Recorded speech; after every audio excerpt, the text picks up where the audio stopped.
Welcome to English Reading for Learning. The Sly Fox.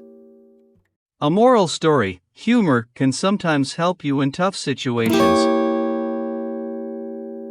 Once, a lion lived in the forest.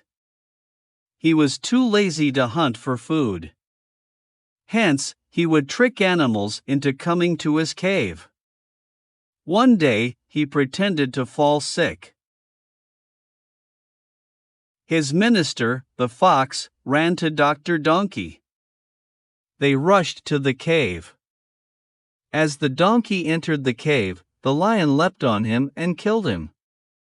The lion then said to his minister, "Fox, take care of the donkey. I will come back soon. Do not eat him." The fox eagerly waited for the lion but could not stop himself. So he ate the donkey's brain.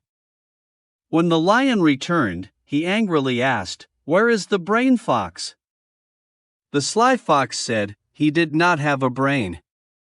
If I did, why would he come to a lion's cave?" The lion laughed and they both ate the donkey together. Thanks for watching and listening. Please click like and subscribe for new and latest uploads.